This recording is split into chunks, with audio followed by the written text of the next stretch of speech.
और इस कार्यक्रम में उपस्थित तमाम अभिभावकों, बड़े भाइयों को मैं युवा संघर्ष समिति की तरफ से बारंबार प्रणाम करता हूँ, अभिनंदन करता हूँ, वंदन करता हूँ। आज का ये कार्यक्रम बिहार के श्री कृष्ण बाबू के जयंती समारोह का है। मैं कार्यक्रम की सूचना मुझे अंकित राय की तरफ से मिली कि श्री कृष्ण जी की जयंती कार्यक्रम होने वाली है। मैं मुझे लगा कि बड़ी सौभाग्य की बात है कि आदरणीय श्री कृष्ण जी की जयंती में हमें बुलाया गया और उसमें हाजिर हूँ और अपना पूरा समय दूं। श्री कृष्ण सिंह जी एक साधारण पुरुष नहीं थे, मेरे ख्याल से एक महामानव थे, जहाँ तक मैं उनके बारे में पढ़ पाया हूँ और जान पाया हूँ। आज बिहार में औद्योगिक क्रांति की बात हो रही है, परंतु हमें जानना चाहिए कि श्री कृष्ण सिंह जी ने औद्योगिक क्रांति इस देश में ला दिया था और इस बिहार में ला दिया था। देश का पहला टेक्सटाइल इंडस्ट्री लाए थे श्री कृष्ण सिंह जी। बरौनी ऑयल रिफाइनरी के बारे में सब लोग जानते होंगे। पहला ऑयल रिफाइनरी इस देश में कोई बना था तो बिहार में बना था। पहला खाद का रिफाइनरी कोई बना था, खाद का प्लांट, तो वो बिहार में बना था। और सबसे बड़ा स्टील प्लांट अगर पूरे विश्व में, पूरे देश में था तो बोकारो स्टील प्लांट श्री कृष्ण सिंह द्वारा बनाया गया था।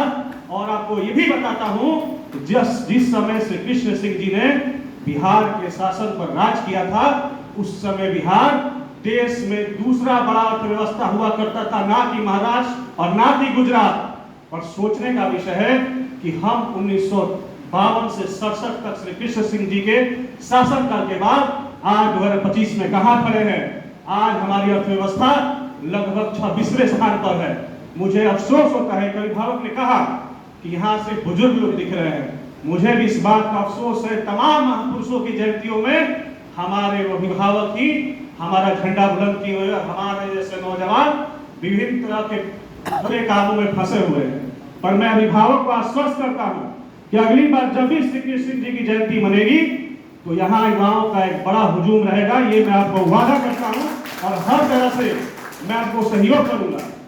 दूसरा एक बात है कि हमारे महापुरुषों ने हमारे लिए तो बहुत कुछ किया, चाहे वो श्री कृष्ण जी सिंह जी हो, चाहे वो बाबू कुंवर सिंह हो, चाहे तमाम महापुरुषों ने हमारे लिए, समाज के लिए, इस देश के लिए बहुत कुछ किया।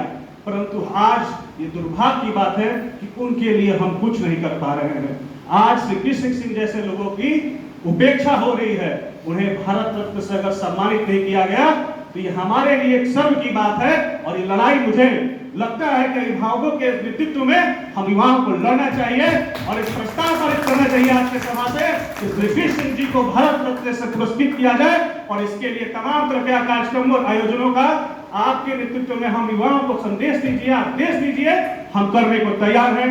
बहुत बहुत धन्यवाद।